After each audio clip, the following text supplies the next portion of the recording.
It's time to stitch the July block for the Mistletoe Mystery Quilt.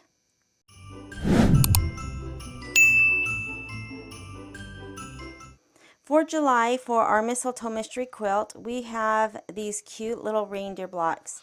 There will be 3 that we need to stitch, and they will all be sewn together and then attached with this twine so it looks like they are pulling a sleigh. I have all of my materials. I have my fabrics backed with interfacing, and I have the embellishments from July, which is the leather and the twine for these blocks. Also, we need to stitch out 3 filler blocks. So of course, that is the pink and white fabric. They have also been backed with interfacing, and I will just follow the directions on which way to orient the background quilting, and we will stitch those 3 as well. So let's get started on our July blocks for our Mistletoe Mystery Quilt. I'm going to start with the filler blocks, and I'm going to work on the 2 that have this fabric because I will be using the same thread for the background quilting. And I need to bring in the background, and for these I need 2 separate designs. They are both the bows too, and they are both 2 by 4, but one is going to be the horizontal and one is going to be the vertical. So I'll bring in the horizontal, hit set, and go to add, back to my USB, to the quilting bundle and bows 2. And now I need to bring in the vertical. I'll hit set, and I need to move these so that I can stitch these in the same hoop. First, I'm going to change my hoop size. I am going to be working on a 5 by 7. I will select OK. And the last design that I brought in was the vertical, so that is selected by default. So if I go to Edit and Rotate, I'm going to rotate that so it fits better in the hoop. I'll go 90 degrees, and then I am going to move that to the bottom. Now, I'm not in the embroidery screen, so if I keep pressing this, it will go past my hoop. And so I will just move this up and get it as close as I can. If I was in the embroidery screen, then it wouldn't let me go outside the bounds of my hoop. So I'm going to go right above, and then I'm going to select that first one I brought in. I'm going to rotate it, and I'm going to move it up. Now, our background fabric is not cut as large as it normally is, and so I don't need these too far apart. And then I will just save my stabilizer, which is my muslin. The strip is coming off to the top. I know that doesn't seem like a lot, but it will still be attached to the hoop, and I can use it for the next hooping. So both of these are ready to go. I will select OK, and now I can choose embroidery, and we can start stitching. What I am going to do, though, since these are the same background quilting thread that I'm using, the same color, I don't want to stitch one out and have to change the thread because I'm using metallic, and so I will use just a regular thread for all of the placement and tack down, and then change when it quilts. And if I do this next one separate, or it's going to do this one first and then this one, I'll have to change back and forth. And so I am going to color group. So I'm going to hit layout, and on my machine it's these 3 little spools, so I will select that. And in order to see what it did, I need to go to the minus plus needle. First, I'm going to undo that and go to the minus plus needle, and you can see that as it is, there's 2 sets or 2 blocks, 2 sets of colors. Again, it will stitch the first one start to finish before it moves on to the second. And again, I don't want that, so I'll go back to layout. I'm going to select those 3 little spools, and now if I go to the minus plus needle, you can see I just have 1 set of colors. So it's going to do the same step at the same time. So it will run this step for the batting placement for the first block and then for the second block, and it'll do both, and so that just saves me time. The first thing I'm going to do is run the placement for the batting.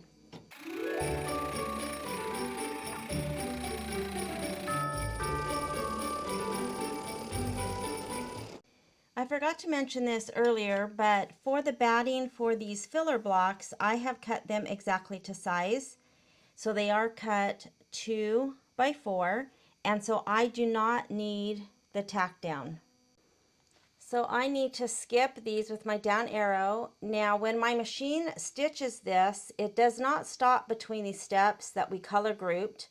However, if I skip something, then I need to skip both of them. It won't skip both at the same time. So here is the first tack down, so I will use my down arrow.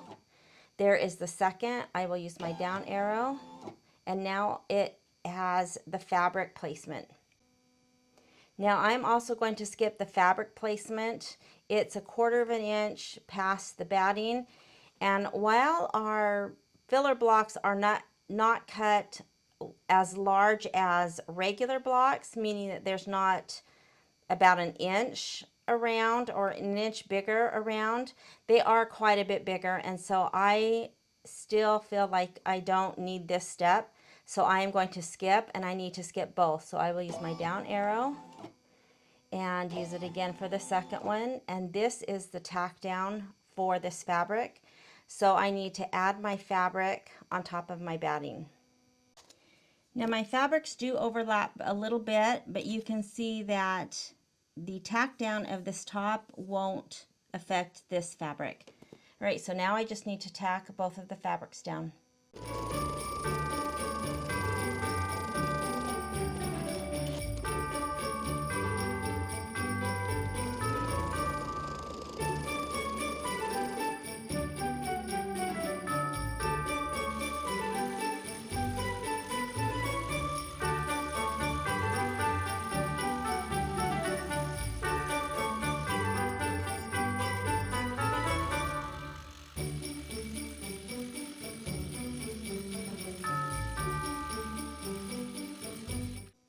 Here are the first 2 filler blocks. I think they look great with metallic. It's subtle, but because this background fabric is pretty bold, I like the silver. All right, so let's move on to the next filler block. I have rehooped for our last filler block, and I left these 2 attached. You can see a little bit of the fabric is in the hoop, and that just helps me save on stabilizer.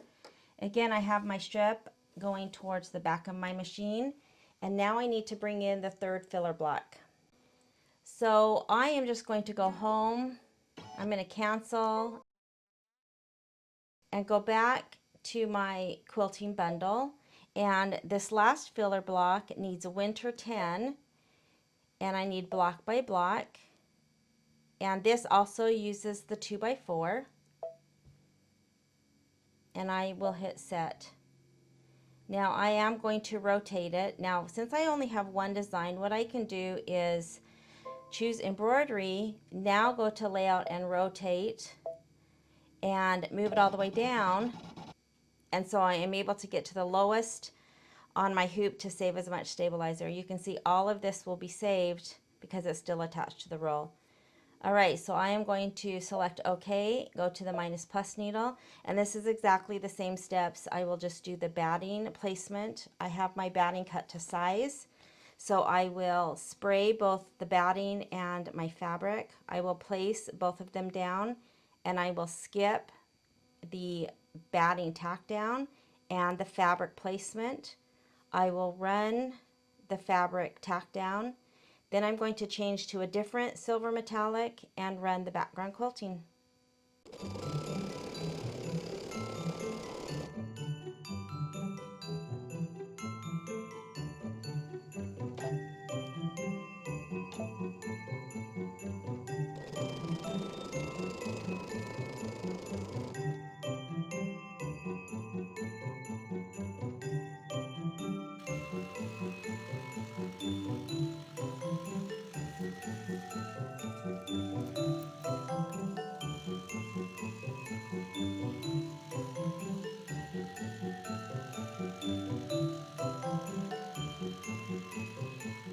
Now I have rehooped. I've cut these first two off just to get them out of the way, but I left the third filler block on, and so when I bring in the designs, I will shift them all the way down. I am done with the 3 filler blocks, and I need to start the reindeer blocks. Now they are going to be stitched in the 5x7, and so I will just need to rehoop each one separately.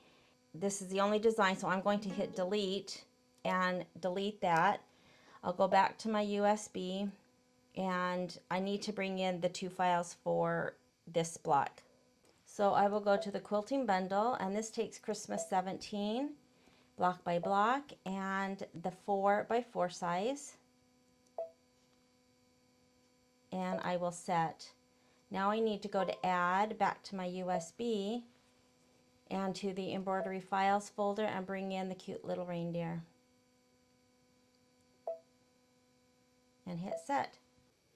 Now I will choose embroidery, and I can move this to the bottom of the hoop, so I will choose layout and move and just bump this all the way down and select OK. And then I like stitching on the minus plus needle so that I can skip those steps that I choose to skip. For my batting for these blocks, I am going to go ahead and tack it down. So I need something larger than the 4x4.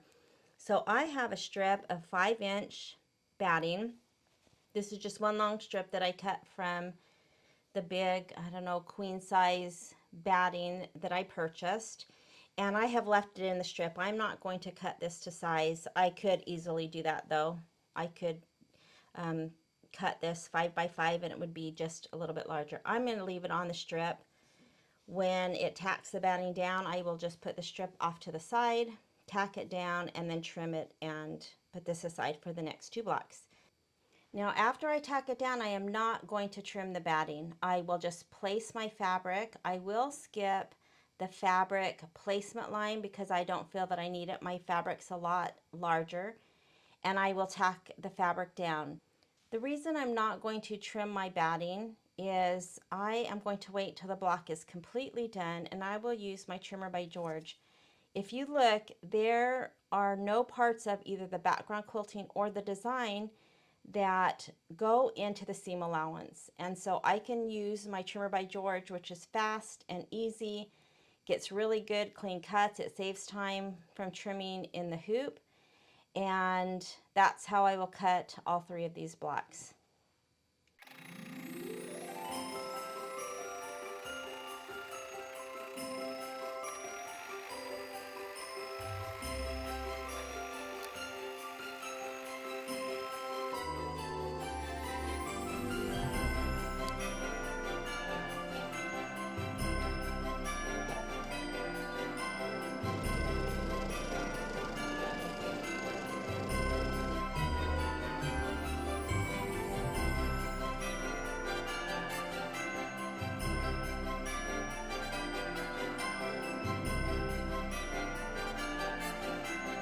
The next few steps are some embroidery designs for the reindeer, the antlers, and 2 of the legs, and then it will be the placement for the applique for our piece of leather.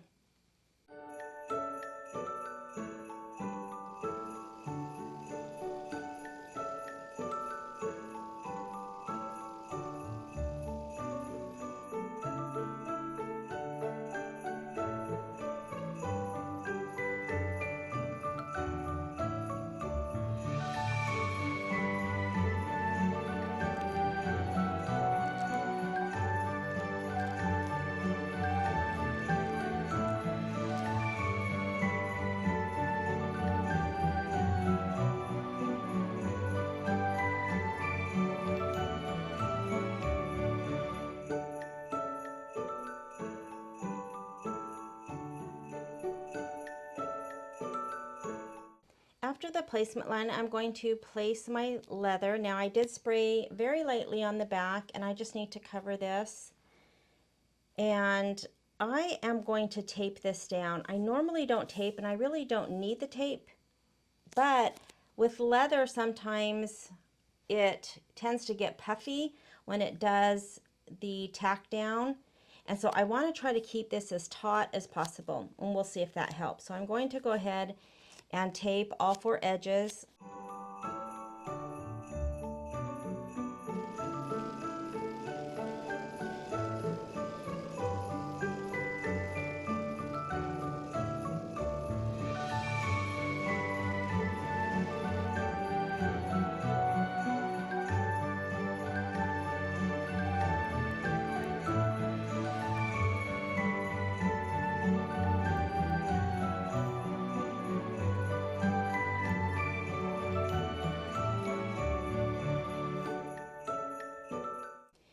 So what I'm going to do is wait to trim the rest of this when it's out of the hoop. I just find that a lot easier, and I try to do that when I can. So the only other things that need to stitch before our block is done is the other antler, and it comes right off between the ear and the head. And so if I cut this piece off, it will not interfere. And then it needs to stitch the nose, and so I've cut around the face, and I think I'll cut a little bit more down to start, and then I will cut this piece off so that I can go ahead and stitch the antler and the nose, and then I will wait till it's out of the hoop. I just feel that I can get better results, or it's easier than having to do it now.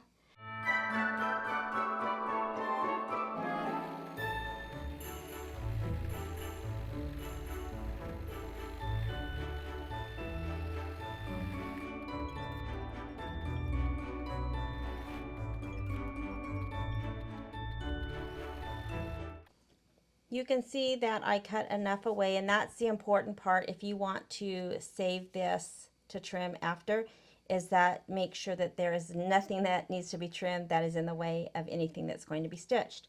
So there's our first one, and I need 2 more, but let me show you what I'm going to do different. The first thing I did was rehoop, and I left this on. I'm going to go ahead and cut this little piece off so that there's just less in front of the hoop. But let me show you how I'm going to change the design. What I need to do is get these designs separate again for what I'm going to do. So I'm going to select OK, and now I can go to return, and that puts these back as 2 separate designs. Now I'm stitching the same designs, but what I'm going to do is rotate the background quilting.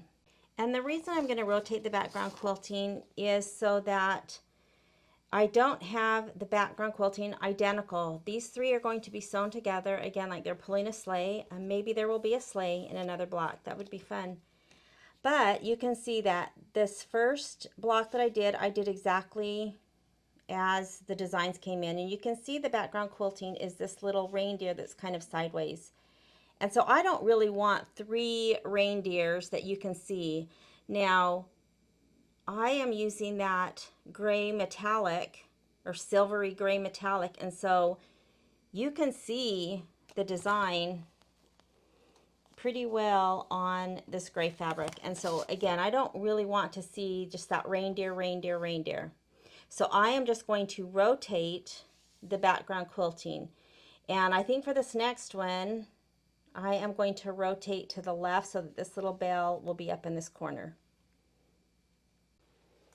So I have them separated, but I need to choose the background quilting. I am going to just touch. I can do 2 things. I can just select the outer corner since the background is bigger and select it, or I can choose the select buttons if I don't want to move it, because I don't want to move them out of alignment. So the reindeer was the last I brought in, so that should be by default what is selected if I go to move something. So if I hit this arrow, it will change to the background quilting now selected. If I change again, because I only have 2 designs, you can see that box, and that means that the reindeer is selected. So I'll choose that one more time. And now I have the background quilting selected. So with the background quilting selected, I am going to go to Edit and Rotate, and I'm going to rotate 90 degrees to the left. Of course, I could just keep going to see which looks best. I'm going to do this one more time when I do the third, so that when I am done stitching this, I will come back and do the same thing. I will rotate, and then I will have this little poinsettia. And you don't have to do this, but I just thought it would be fun since my background quilting is really able to be seen on this gray background. So I like this, and so I have the bell up there. Everything's still centered because I haven't moved anything.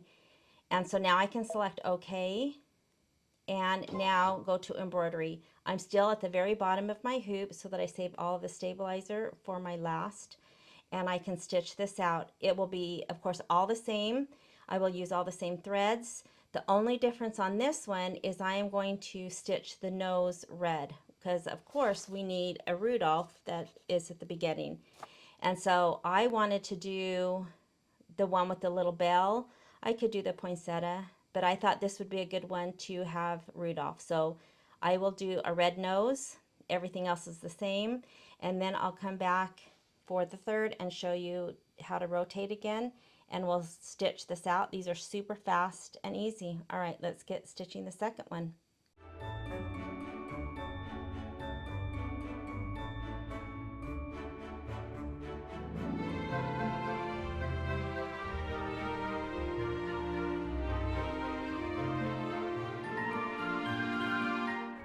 So I'm ready to start the embroidery, and what I'm about to do is just so silly, but I'm going to do it anyways. All right, so first I'm going to select OK, and I'm going to hit return. That will get me back to those individual designs.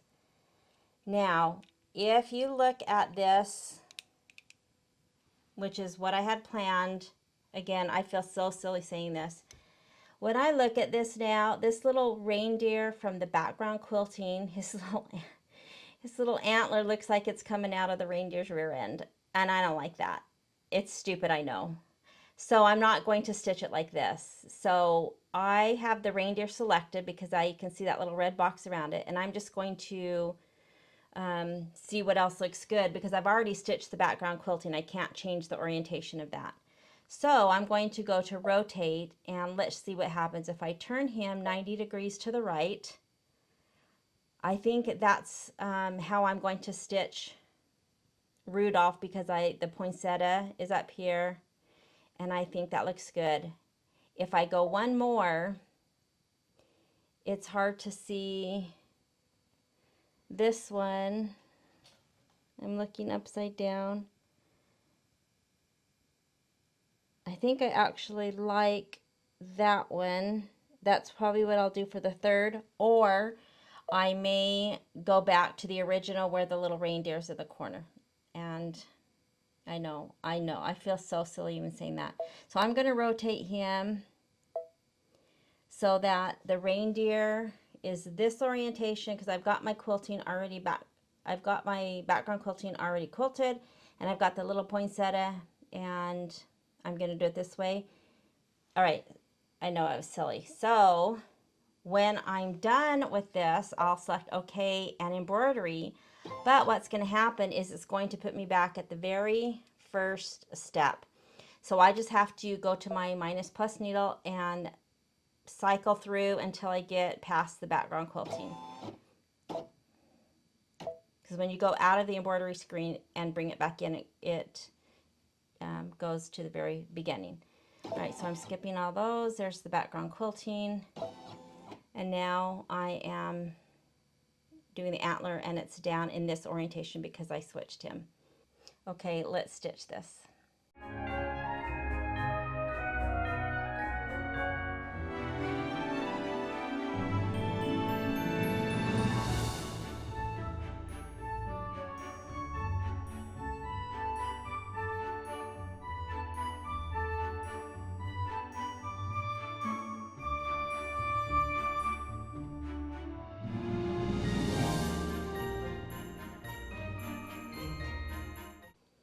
Little Rudolph looks so cute. I love the red nose, and I really still feel silly about what I just did with the background quilting.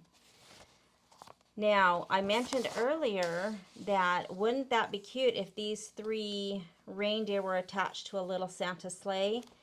But on the next page where it shows a picture of the actual quilt, you can see that there is either a border or another block.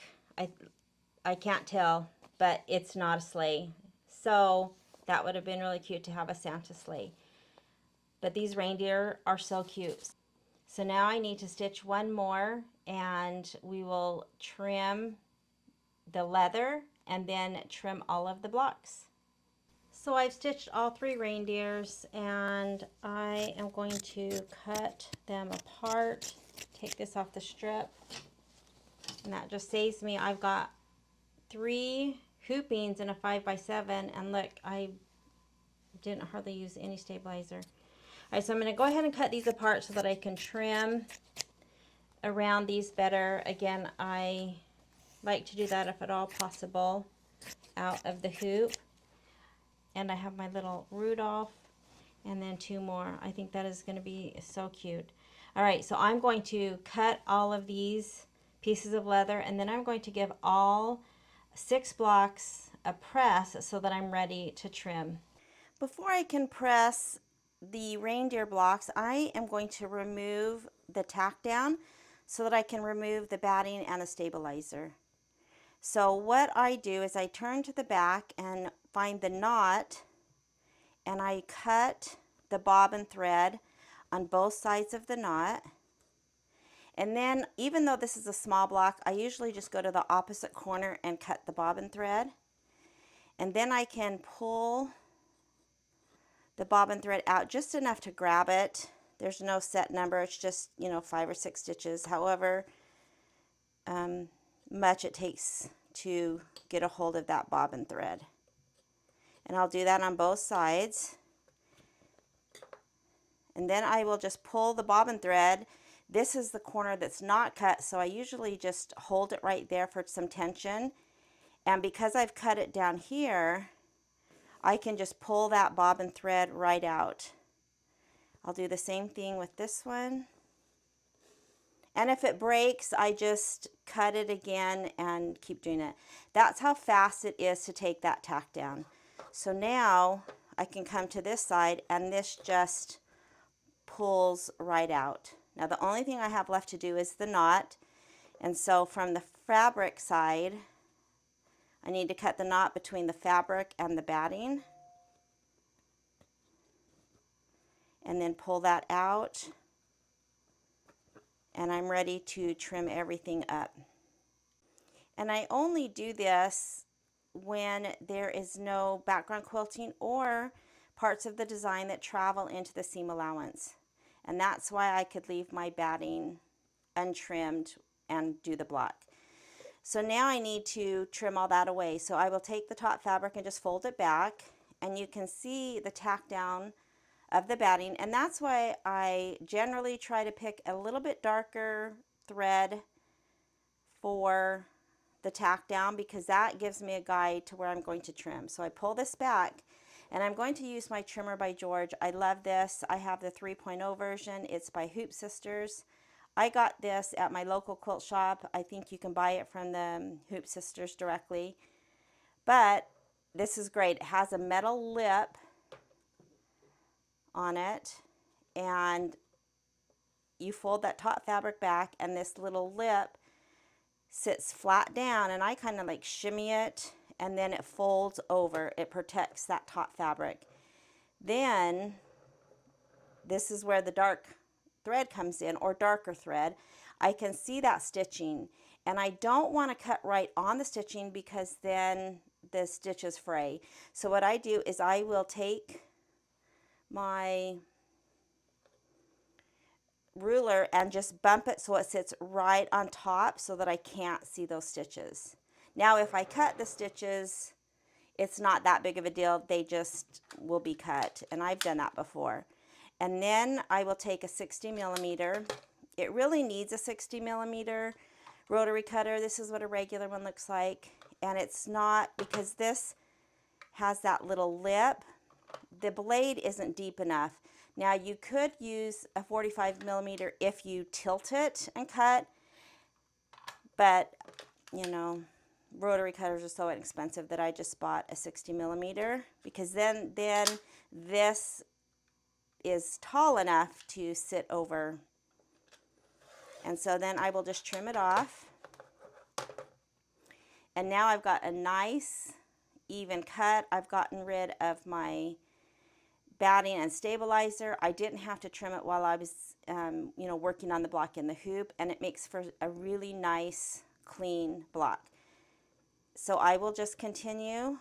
I'll do it once more, and then I will finish the rest of these reindeers, and I will fold that top fabric back, look at that stitching, and kind of just bump my ruler sitting on top of it so that I can't see it, and trim. All right, so I'm going to go ahead and finish the reindeers.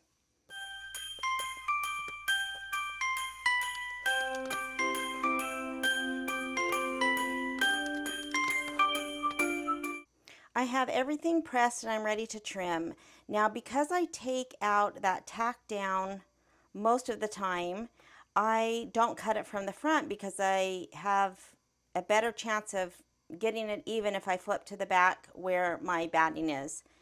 So anytime I take that out and use my trimmer by George, I trim from the back. Now there's, of course, a lot of ways you could do this. The first thing I would do if you are not using the orange pop rulers is I would measure to make sure your batting is still 4 inches. And if it's 4 inches, then I would use, if you have it, the add a quarter. This would be so easy because all you would do is put your little lip of that add a quarter next to the batting and trim. And you would just work your way around, and that would give you your 1/4 inch seam allowance and your 4.5 inch, in this case, measurement. If you didn't have an add a quarter, then you could get a regular ruler that has a 1/4 inch marking, and for this ruler, the outside of this yellow border is 1/4 inch, and so I would take that batting and I would line it up right with the 1/4 inch and then cut. So it's the same concept. This just is easy because this has something to butt right against it and you can hold it, but either works. And then you would just again work your way around, double checking your measurements. I am going to be using my pop ruler, and I think that if you do any Kimberbell, if that's something that you love and continue to do, these are well worth the investment. There's a square set that comes with several sizes and the rectangle. And for the most part, they will fit the blocks. Because, of course, Kimberbell gears their blocks towards their ruler.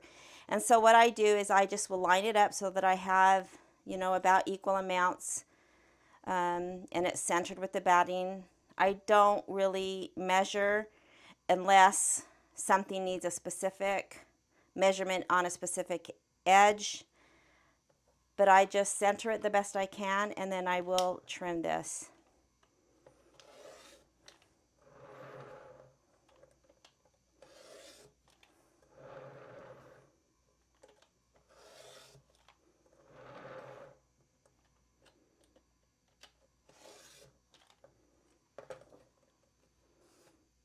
And there's our cute little reindeer block.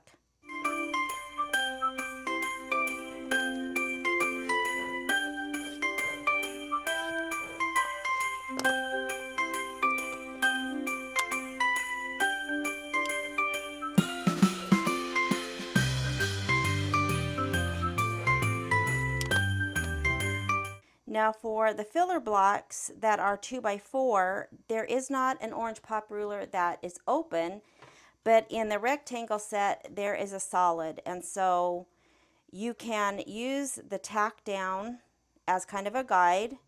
Again, these are filler blocks. There's not a lot of stitching that pulled this in, but I would always double check, and so you would just take that thread, and it looks pretty good. It's a little bit pulled in, I think, and but that looks pretty good. So what I would do, and I'm going to use this on one of the other blocks, is I would just hold this ruler and trim around, and that's your size. Now for this block, I am going to go ahead and remove just like I did the reindeer, remove the tack down.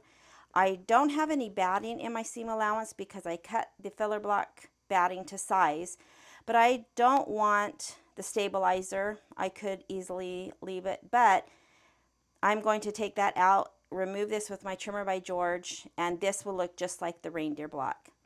And then I am going to show you how to use my add a quarter in case you don't have the orange pop rulers. Now for these two, I am not going to take out the tack down, and that's because parts of the background quilting have traveled into the seam allowance. And so I can't take all of the stabilizer out, so I'm not going to take any. If you look at the back, there is this inner rectangle. That is the placement for the batting.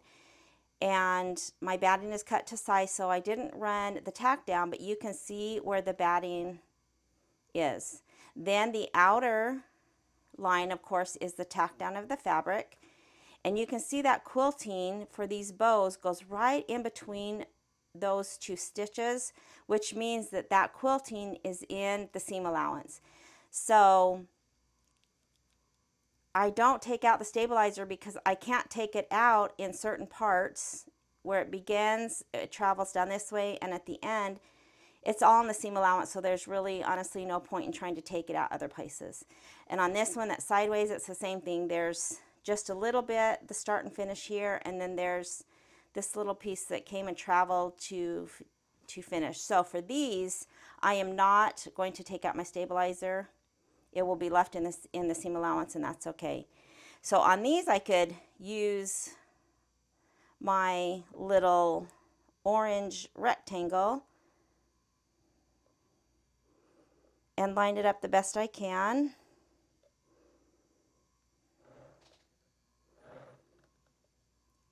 And I could have used darker thread. That might have been better for this plaid fabric. I can see it, but it would be great if it was dark because it's going to be in the seam allowance. So I have that lined up.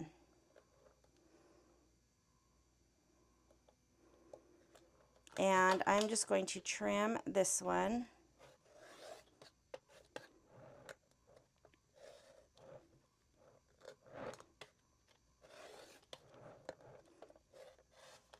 And you could use any ruler. It doesn't have to be the 2x4. Of course, that comes in handy because I didn't have to move it.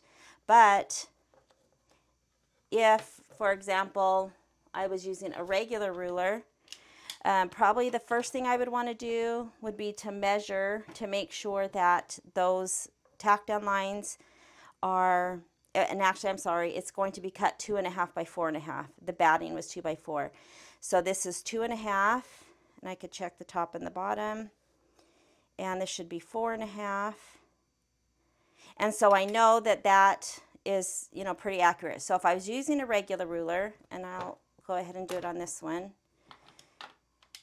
is I would line up, I could either do it two ways. I could line up each separately and cut just, you know, a hair to the outside and then turn it and line it up. Or I could line up two sides. This is kind of a big ruler to do that, but then I could cut this side and this side. And again, darker thread would definitely probably have been a little wiser choice. So I could cut two sides at the same time. However, you don't have to.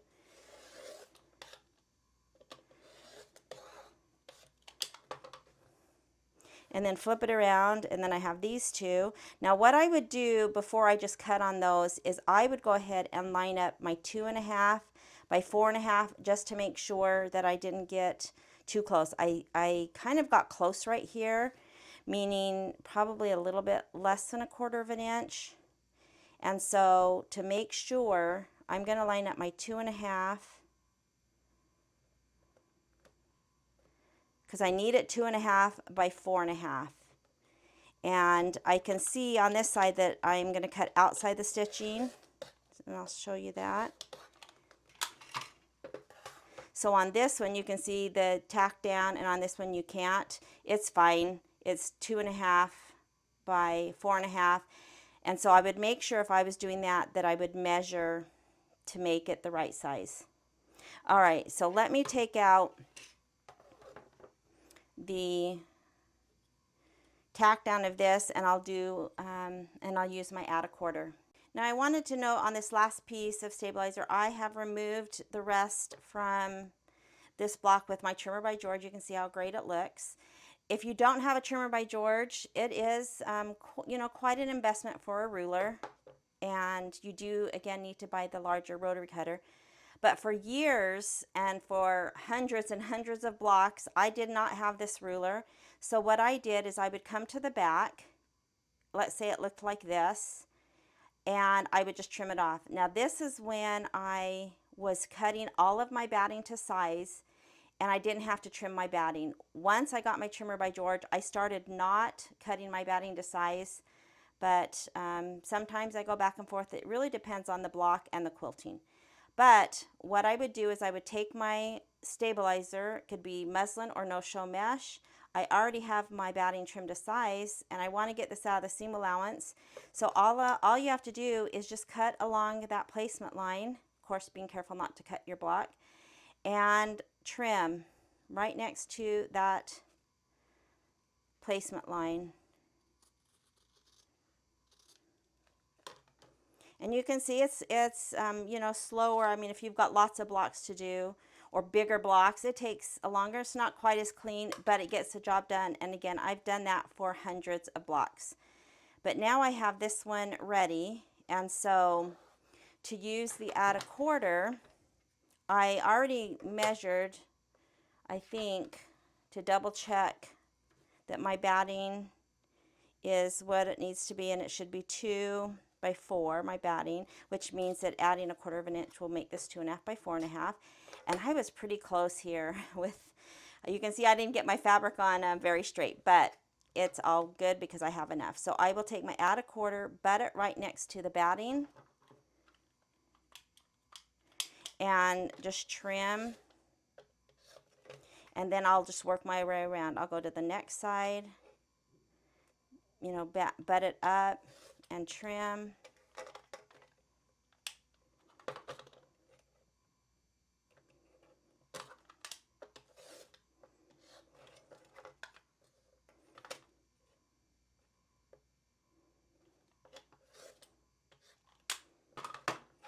And then I have the same thing as using the orange pop ruler, but I have, I don't know, I think it was like $12 for this size, which is a 12-inch and a 6-inch set, and it's identical. I really do love this ruler, and so I use it when I can on things like this where I don't have an orange pop ruler. I do this more than I would a regular. I just think this is so much faster and easier. But if you don't have it, you know, I'm sure everyone has just a regular ruler. All right, our July blocks are done, so let's take a look. So here are the blocks done. I love this month. These reindeer were so fast and easy, other than, I will say, having to trim around the leather. And I did like taking these out of the hoop. I think it's hard to trim, you know, when it's in the hoop. And so, again, I waited, and I think they came out great. I do love that I switched up the background quilting just so it looks different. Again, I did that so that this reindeer just wouldn't be identical on the same spot. I think it looks great. It kind of makes the whole block in the scheme of things, that's my motto, look more like an overall quilting, and I'm glad that I did that. I love the little red nose on Rudolph.